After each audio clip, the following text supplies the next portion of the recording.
दोस्तों नमस्कार। मैं ना सोनांचली कथा कहानी और उपन्यास के संग के साथ पुनः हाजिर हूँ।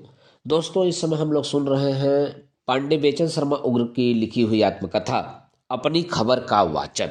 दोस्तों वाचन के पहले क्रम में मैं आत्मकथा अपनी खबर की भूमिका का वाचन कर चुका हूँ। अब लीजिए सुनिए पांडे बेचन शर्मा उग्र के लिखे आत्मकथा अपनी खबर के तीसरे अध्याय अपनी खबर का वाचन मेरे अर्थात ना सोनांचली के स्वर में। मन की बेचन पांडे, वल्द वैजनाथ पांडे, उम्र 60 साल, कौम ब्राह्मण, पेशा अखबार नवीसी और अफसाना नवीसी, साकिन मोहल्ला सद्दूपुर चुनार, जिला मिर्जापुर यूपी, हाल मुकाम कृष्णगढ़, दिल्ली 31। आज जिंदगी के 60 साल सकुशल समाप्त हो जाने के उपलक्ष्य में जो कि मुझे कम या अधिक जानते हैं अपने जीवन के आरंभिक 20 वर्षों की घटनाओं से कसमकसाती कहानी सुनाना चाहता हूँ।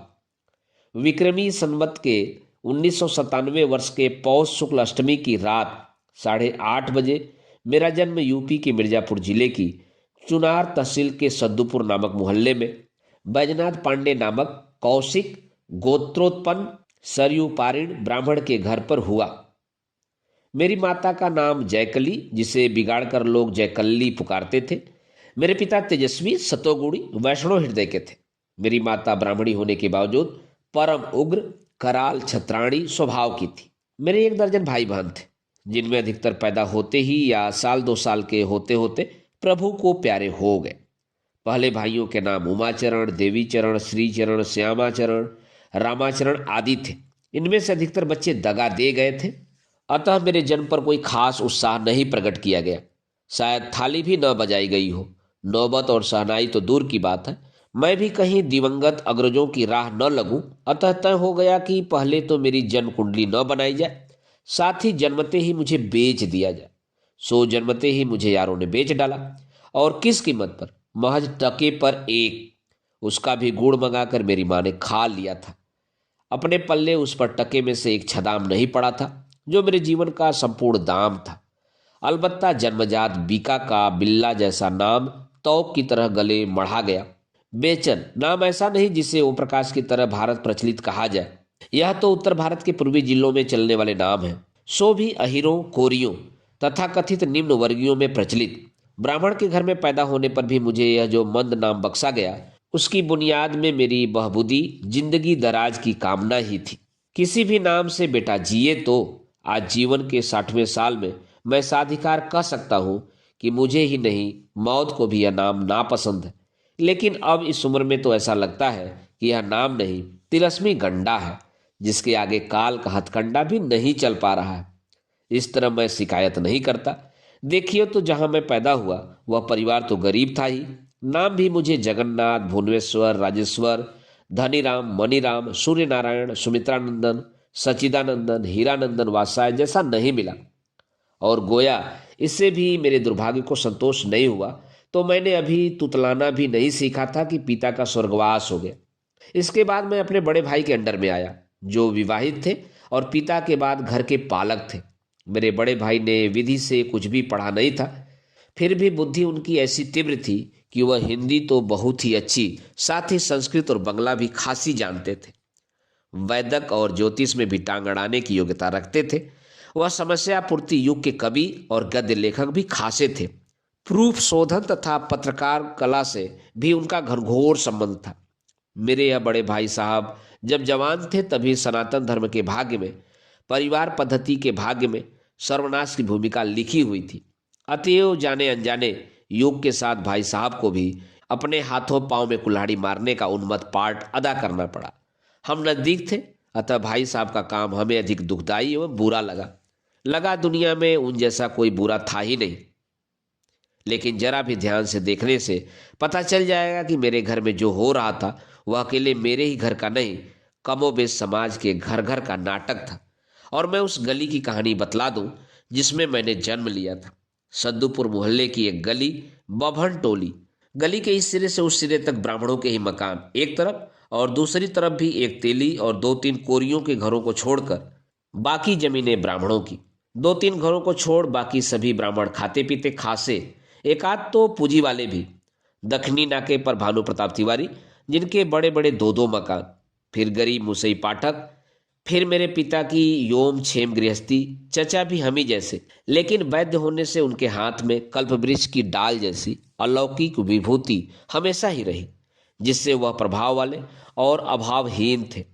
इसके बाद हमारे पट्टीदार भाई बिंदेश्वरी पांडे का परिश्रमी प्रसन्न परिवार, फिर ब्रह्म मिश्र की हवेली, जय मंगल त्रिपाठी का घर और अंत में बेचू पांडे का सहन। एक भानु प्रताप तिवारी को छोड़ बाकी सभी ब्राह्मण जजमानी वृत्ति वाले थे। हवेली वाले ब्रह्मा मिश्र की जजमानी सबसे ज्यादा थी। बाग बगीचे, खेती बाड़ी, लेन देन भी होता था। बेचू पांडे उनके आधे के जमींदार थे। हम लोगों की जजमानी यूं भी जय सीताराम थी। कहिए हम शानदार भिखारी थे। भिखारी सड़क पर कपड़े फैला या गलियों में हाथ पसार कर भीख मांगता है, लेकिन हमें गरीब और ब्राह्मण जानकर जाने लोग हमारे घर भीख पहुंचा जाते थे। यह भीख भी शानदार थी तब तक जब तक ब्राह्मणों के घर में ब्राह्मण पैदा होते थे, लेकिन जब ब्राह्मणों के घर में ब्रह्म राक्षस पैदा होने लगे तब तो यह जजमानी वृत्ति नितांत कमीना धंधा, स्वयं नीचाति नीच होकर भी दूसरों से चरण पुजवाना रह गई थी। यह कथा आज से 55 वर्ष पूर्व की है। तभी तथाकथित सनातन धर्म के नाश का आरंभ उसी के अनुगामियों, धर्म के ठेकेदार ब्राह्मणों द्वारा हो चुका था। मानो तो देव नहीं पत्थर धर्म विश्वास पर पनपता है। जिस जनरेशन में मेरे बड़े भाई साहब पैदा हुए थे उसका विश्वास धर्म से उठ रहा था। मोहल्ले के हर एक घर में एक न एक ऐसा जवान पैदा हो चुका था जो पुरानी मर्यादाओं और धर्म को ताक पर रखकर उस शिक्षकल आचरण में रत रहा करता था, और घर वाले मारे मोह के परिवार के उस प्राणी का विरोध करने में असमर्थ। शास्त्रों में विधान है कि कुल धर्म विरुद्ध आचरण करने वाले को सड़ी अंगुली की तरह काट कर समाज तन से अलग कर देना चाहिए। हम जब तक ऐसा करते रहे तब तक समाज का स्वास्थ्य चुस्त दुरुस्त था। गलतीवश, मोहवश, दुर्भाग्यवश जब से हमने गलितांग को अपना अंग जानकर काट फेंकने से इनकार कर गले से लगाना शुरू किया है, तभी से 20 सारे शरीर में व्याप्त हो गया है। अब से 50-60 वर्ष पहले अखिल भारतीय स्तर पर सहस्त्र सहस्त्र ऐसे ब्रह्म राक्षस पैदा हुए थे जिन्होंने कुकर्मों के स्लो पॉइजन द्वारा मारते मारते सनातन धर्म को ही मार डाला, इस पूर्णता से कि वह सनातन धर्म तो वह पुनः जागने जीने वाला नहीं, जिसके सरगना ब्राह्मण लोग थे। ब्राह्मण कुल में मैं भी पैदा हुआ था। कोई पूछ सकता है कि सनातन धर्म या ब्राह्मण धर्म के इस विनाश पर मेरी क्या राय है? मेरी क्या राय हो सकती है? मैं कोई व्यावसायिक राय साहब नहीं। जो वस्तु नष्ट होने योग्य होती है, जिसकी उपयोगिता सर्वथा समाप्त हो जाती है, वही नष्ट होती है, उसी का ही अंत होता है। रहा मेरा ब्राह्मण कुल में पैदा होना, सो मैं उसे नियति की भूल मानता हूँ। जब से पैदा हुआ तब से आज तक शूद्र का शूद्र हूँ। जन्मना जायते शूद्र मनु का वाक्य है कि नहीं संस्कारात द्विज मुच्यते। जन्म से सभी शूद्र होते हैं, बाद को संस्कार द्वारा नवप्रज्ञा प्राप्त कर द्विज बनाते हैं। वह संस्कार पांडे बेचन शर्मा के पल्ले न तो बचपन में पड़ा था, न जवानी में, और न आज तक। आदि से आज तक एक दिन भी जो ब्राह्मण रहा हो उसे फिर मनुष्य जन्म मिले, फिर टट्टी की हाजत सताए, फिर राम राम के पहर आबदस्त लेने की घृणित घड़ी उसके हाथ में आए। और अब इस 60 वर्ष की वय में यदि मैं शिकायत करूं कि हाय रे, मैं सारे जीवन शूद्र का शूद्र ही रहा, तो मुझसा मतिमंद टार्च लाइट लेकर ढूंढने पर भी दुनिया में नहीं मिलेगा। सो जैसे मैं स्वयं को बुरा नहीं मानता, वैसे ही शूद्र को भी नहीं मानता।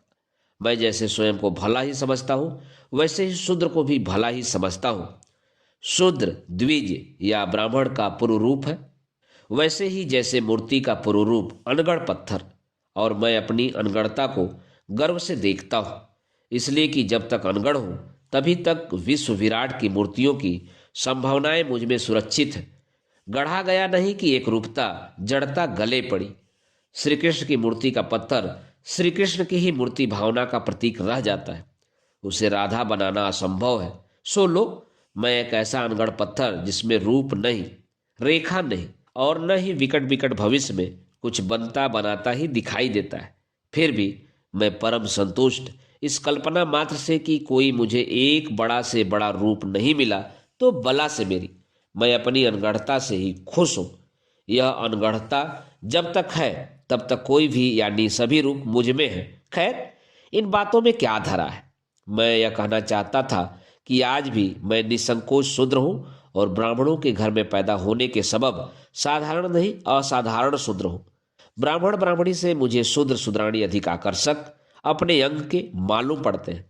यहाँ तक कि आज भी जब मैं खाना बदोशों, बंजारों, जिप्सियों का गंदगी, जवानी, जादू और मूर्खता से भरा गिरोह देखता हूँ, तब मेरा मन करता है कि ललक कर उन्हीं में लीन हो जाऊं, विलीन। उन्हीं के साथ आवारा घूमूं फिरूं, किसी हरजाई आवारा बंजारन युवती के मादक मोह में नगर नगर, शहर शहर, दर दर, छुरी छुरे, मूंगे, कस्तूरी मग के नाफे, शिलाजीत बेचता। मेरा ख्याल है कि अक्षरारंभ से पहले ही मेरे कान में वेश्या या रंडी शब्द पड़ चुका था।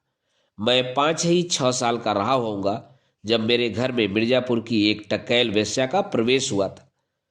पुरुष वेश में चूड़ीदार चपकन और पगड़ी पहनकर वह बाहर वाली कोठरी में रात में आई और तब तक रही जब तक मेरे चाचा जी हाथ में खड़ाऊ लेकर उसे मारने को झपटे नहीं, यथा योग्य दुर्वचन सुनाते हुए।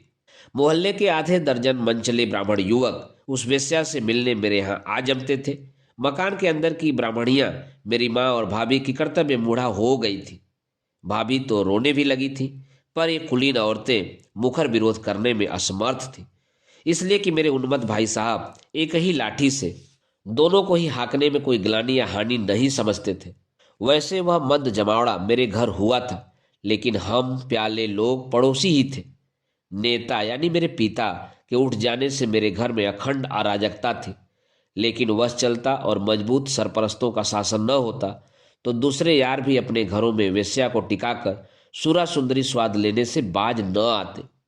पाप पर मोहित सभी थे तत्वतः धर्म से विरहित। जुआ तो प्राय मोहल्ले के किसी भी घर में खिलाया जाता था, जिससे उस घर के किसी न किसी प्राणी को नाल के रूप में 1-2 रुपए भी मिल जाते थे। मेरे घर में जुआ अक्सर हुआ करता था। अक्सर जुए से जब नाल की रकम वसूल होती तब मेरे घर में भोजन की व्यवस्था होती थी। आटा, चावल, दाल और नमक आता था। मेरी माँ और भाभी को मकान के पिछले खंड में कैद कर मेरा भाई बिचले खंड में जुए का फड़ डालता, जिसमें मोहल्ले, कस्बा और आसपास के गांवों के सातिर जुआरी चूड़ते चरस और गाजे की चिलमें लपलपाती, बेवड़ा यानी बिकट देसी दारू की दुर्गंधमयी बोतलें खुलती। जब भी मेरे घर में जुआ जमता, भाई की आज्ञा से दरवाजे पर बैठकर मैं गली के दोनों नाके ताड़ता रहता कि पुलिस वाले तो नहीं आ रहे हैं। जरूर इस ड्यूटी के बदले पैसा 2 पैसा मुझे भी किसी परिचित जुआरी से मिलता रहा होगा। जुए की जबरदस्त जकड़ में मेरा भाई इस कदर पड़ गया था कि भाभी के सारे गहने बिक गए या अंत में बिक जाने के लिए गिरवी रख दिए गए। फिर मेरी माँ के गहनों की बारी आई। जिसने अपना संचय सौंपने में जरा भी हिचक दिखलाई, उसे भाई साहब ने जूतों, चप्पलों, घूसों, लातों से घूरा, अक्सर गाजा, चरस या शराब के नशे में। यो तो भाई मुझे भी मारता पिटता था बेसबब, बहुत बुरी तरह अक्सर। लेकिन वह जब मेरी माँ को मारता और वह अनाथा, विवसा, रोती, घिघियाती, लड़का अपना ही था, अतः खुलकर रो घिघिया भी नहीं सकती थी, तब भाई का आचरण मुझे बहुत ही बुरा मालूम पड़ता था। पर मैं कर ही क्या सकता था। 4-5 साल का बालक, उसके सिर पर घर की सरदारी पगड़ी बांधी गई थी। परिवार का नेता था वह, अन्नदाता था वह। सो मेरी भाभी आई के गहने जब जुआ यज्ञ में सुहा हो गए, तब घर के बर्तन भाड़ों की सामत आई। जितने भी काम या दाम लायक बर्तन थे, या तो अड़ोसी पड़ोसी के घर गिरो धरे गए या 5 रुपए की वस्तु रुपया 2 रुपया में बर्बाद की गई। इसके बाद ब्राह्मण के घर में जो 2-4 धर्म ग्रंथ थे, भागवत, गरुड़ पुराण, रामायण, गीता, मेरे भाई ने एक एक को दोनों हाथों से बेचकर प्राप्त रकम को या तो जुआ में अथवा गाजा चरस के धुआं में उड़ा दिया। इसके बाद 2-4 बीघे दान दक्षिणा में मिले जो खेत थे, उनकी नौबत आई। खेतों को भी बंधक या भोग बंधक रखकर भाई साहब ने रुपए उतारे और उनका दुरुपयोग निसंकोच भाव से किया। और कर्ज और कर्ज और कर्ज। भाई के राज में परिवार ने जब जो भी पाया खाया कर्जा। उन्हीं दिनों एक दिन छापा मारकर चुनार की पुलिस ने सद्दूपुर मोहल्ले के जुआरियों और उनके संगियों को रंगे हाथ गिरफ्तार कर लिया था। जुआ उस दिन मेरे घर में नहीं, मेरे घर के पिछवाड़े अलगू नामक कुम्हार के घर में हो रहा था। उस दिन मेरे भाई साहब जुए में शामिल नहीं थे, एक दोस्त की बैठक में उपन्यास पढ़ रहे थे।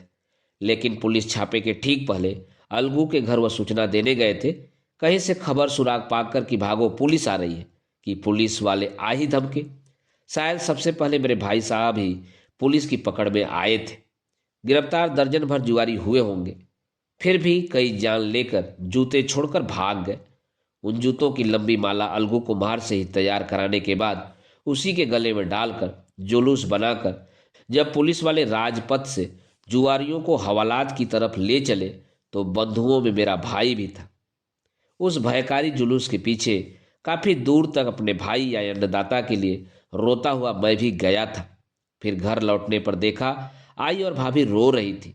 काफी दिनों मिर्जापुर में केस चलने के बाद उस मामले में भाई को 50 रुपए जुर्माना हुआ और चुनार में रहने का अब कोई तरीका बच नहीं रहा और कर्जदाताओं से बेइज्जत होने का प्रसंग पगे पगे प्रस्तुत होने लगा और घर में अबलाएं और बच्चे दाने दाने के मोहताज हो गए। तब और तभी मेरे बड़े भाई को देश छोड़ परदेश जाने और कमाने की सूझी। फलता हुआ पहले काशी और बाद में अयोध्या की रामलीला मंडलियों में एक्टिंग करने लगे। तनख्वाह पाते थे, दोनों वक्त फ्री भोजन और 30 रुपए मासिक। इन रुपयों में से 10-5 अक्सर वह चुनार भी भेजते थे, पर चुनार में अक्सर चूहे डंडी पेला करते थे या जजमानी से भिक्षा मिल जाती थी या मेरी आई किसी की मजूरी कर कूट पीस कर लाती थी। बड़ी मुश्किलों से सुबह खाना मिलता था तो शाम को नहीं, शाम मिलता था तो सवेरे नहीं। जहां भोजन वस्त्र के लाले वहां शिक्षा दीक्षा की क्या हालत रही होगी, सहज ही अनुमान लगाया जा सकता है। शिक्षा दीक्षा दूर, मेरे सामने तो आंखें खोलते ही जीवन ग्रंथ का जो पृष्ठ पड़ा वह शिक्षा दीक्षा को चौपट करने वाला था। जीवन को स्वर्ग और नरक दोनों का ही सम्मिश्रण कहा जाए तो मैंने नरक के आकर्षक सिरे से जीवन दर्शन आरंभ किया और बहुत देर बहुत दूर तक उसी राह पर चलता रहा। इस बीच में स्वर्ग की केवल सुनता ही रहा। मेरी कोशिश सही न होगी, स्वर्ग जीवन में मुझे कहीं नजर आया ही नहीं और नरक की तलाश में किसी भी दिशा में दूर तक नजर भटकाने की जरूरत ही नहीं पड़ी। सो समय पर न मिले तो स्वर्ग के लिए भी कौन प्रतीक्षा करे। नरक लाख बुरा बदनाम हो लेकिन अपना तो जीवन संगी बन चुका है, सहज हो गया है, रास आ गया है। डालडा खाते खाते जैसे शुद्ध घृत की शुद्ध बुद्धि समाप्त हो जाती है, पहचान परख तक भूल जाती है, वैसे ही लगातार सुलभ होने से नरक भी धीरे धीरे परिचित, प्रिय, प्रियवर यानी प्रियतम हो जाता है। गालिब ने अपने ढंग से कहा है, क्यों न फिरदौस को दोजख से मिला दे या रब, सैर के वास्ते थोड़ी सी फिजा और सही। जब मेरे पिता जीवित थे तभी न जाने कैसे मेरे दोनों भाइयों को रामलीला में पाठ करने का चस्का लग गया था। एक किशोरावस्था में भी ऐसे बेकहे हो गए थे कि कुल और पिता को धता बताकर चुनार से मिर्जापुर भागकर रामलीला में राम लक्ष्मण का अभिनय करने लगे। क्रोध और भविष्य के भय से कांपते हुए पिता जब मिर्जापुर पहुंचे तो क्या देखते हैं कि दोनों सपूत राम लक्ष्मण बने रंगमंच पर शोभायमान हैं। कहते हैं वह दृश्य पिता से देखा न गया। जनता को भूल स्टेज पर झपट, लौंडों के माथे से मुकुट किरीट आदि नोच फेंक वहीं से उन्हें झपड़ियाते भूले बछड़ों की तरह बांध कर चुनार ले आए थे। पिता के देहांत के बाद चुनार की विजयदशमी वाली लीला में अक्सर वह कोई न कोई पार्ट ही प्ले किया करते थे।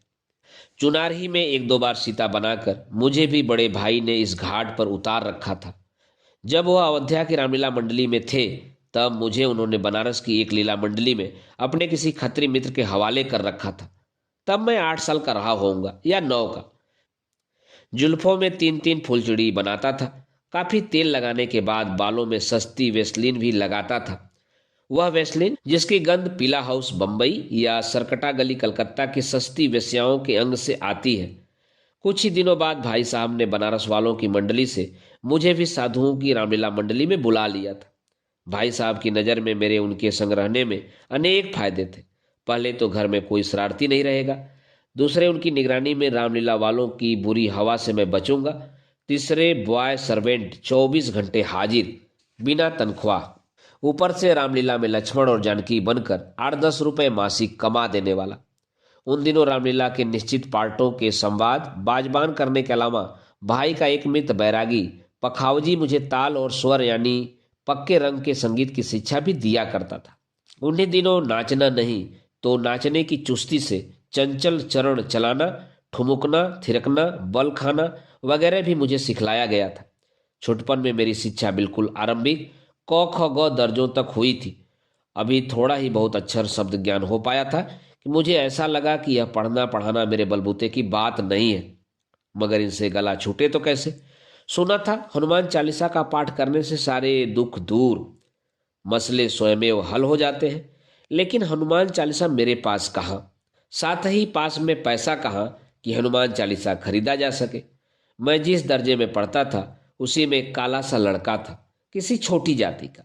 वह अपने बस्ते में रोज हनुमान चालीसा की एक प्रति ले आता था और मैं ललचाकर तड़प कर रह जाता था उस 2 पैसे की विख्यात पुस्तक के लिए। अंत में मैंने चोरी करने का निश्चय किया। मैं ऊंच लड़का, वह नीच, लेकिन मैंने उसकी हनुमान चालीसा चुरा ली और बड़े चाव से मैं उसका पाठ करने लगा। मुझ में जो ब्राह्मण है वो आज भी यही सोचता है कि वह हनुमान चालीसा का ही प्रभाव था कि स्कूली शिक्षा से हटाकर मुझे रामलीला मंडली में डटाया गया। वहां पर मेरा परिचय श्री रामचरितमानस से होना ही था, क्योंकि मैं जानकी, लक्ष्मण और भरत तक का पाठ किया करता था। रामलीला मंडलियों ही में मैंने सुलझे साधुओं के व्रत और निष्ठापूर्वक नवरात्रियों के 9 दिनों में रामायण का पाठ होते देखा, सुना। ऐसे पाठ के फल अनंत। इन लीलाधारियों की मंडली में फुर्सत के अवसरों में लोग अंताक्षरी सम्मेलन भी अक्सर किया करते थे, जिनमें ज्यादातर तुलसीकृत रामायण से ही उदाहरण दिए जाते थे। इन सम्मेलनों से भी मुझे रामायण का स्पर्श अधिकाधिक होने लगा था। उन दिनों रामायण के विविध अंश मेरे कंठाग्र, जीवाग्र रहा करते थे। और उन दिनों रामलीला में अभिनेता संवाद कैसे करते थे। पहले रामायणी चौपाई या दोहा अर्ध स्वर में सुनाता, फिर अभिनेता उसका रटा या ज्ञात अर्थ जनता को सुना देता था। रामायणी कहता, देवी पूजी पद कमल तुम्हारे, सुर नर मुनि सब हों सुखारे। तब सीता जी कहती, हे देवी, तुम्हारे सर्व पूज्य पद कमलों को पूज पूज कर सुर नर और मुनि सभी सुख पाते हैं। संवाद की इस विधि में अक्सर अभिनय और उसके प्रभाव का खून हो जाता था, पर जो जनता लीला देखने आती थी वह रामलीला को थिएटर न समझ किसी भी भाव, भाषा या भेष में भगवान भगवती की भावना मात्र से प्रभावित होने वाली होती थी। एक बार कहीं भरत का पाठ करने वाला हमारा संगी बीमार पड़ गया। अब मुश्किल यह सामने आई कि भरत का कठोर काम करे तो कौन। इस पर मेरे बड़े भाई ने मंडली के मालिक महंत को वचन दिया कि वह चिंता न करे, भरत का काम बेचैन कर लेगा। मुझसे उन्होंने गाजे के नशे में चूर आंखें दिखाकर कहा, भरत के काम में जरा भी भूल की तो याद रहे, लीला भूमि से ही पीटते पीटते तुझे डेरे पर ले चलूंगा। उनसे पीटने का मुझे इतना डर था कि भरत तो भरत, वह धमकाता तो मैं कमसिनी भूल दशरथ का पार्ट भी अदा करके रख देता, रावण का भी। उस दिन राम के वनगमन के बाद ननिहाल से बेहाल लौटे भावुक भाई भरत का संवाद था कौशल्या के आगे। वशिष्ठ की सभा में परम साधु बड़े भाई के मोह में भरत को रोते चित्रित किया है तुलसीदास ने। मुझे रोना आया था बड़े भाई की क्रूर भय से, और मैंने बहुत सावधानी से भरत का अभिनय किया। रामायण मुझे याद ही थी, सो बिना रामायणी का मुख देखे संवाद की चौपाई पर चौपाई, दोहे पर दोहे अर्ध सहित मैं सुनाता गया। मैं रोता था भाई के भय से। जनता ने समझा भरत जी अभिनय कला का शिखर छू रहे हैं, खूब ही जमा मेरा काम। महंत जी प्रसन्न हो गए और स्टेज ही पर 10 रुपये इनाम तथा 1 रुपया महीना तनख्वाह बढ़ाने की घोषणा हुई। बधाइयाँ और इनाम के रुपए भाई साहब के पल्ले लगे। पाँव तो उस दिन भी मैं भाई साहब के दबाता रहा, तब तक जब तक वह सो नहीं गए। हाँ, उस दिन उन्होंने नित्य की तरह पाँव दबवाते दबवाते 2-4 लातें नहीं लगाई कि मैं ठीक से क्यों नहीं दबाता, कि मैं झपकियाँ क्यों लेता हूँ।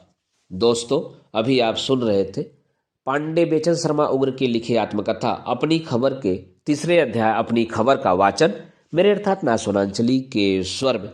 दोस्तों, इस आत्मकथा अपनी खबर के आगे के भागों का वाचन आप मेरे वाचन के अगले क्रम में सुन सकते हैं। तो जुड़े रहिए और सुनते रहिए आत्मकथा अपनी खबर। धन्यवाद, नमस्कार।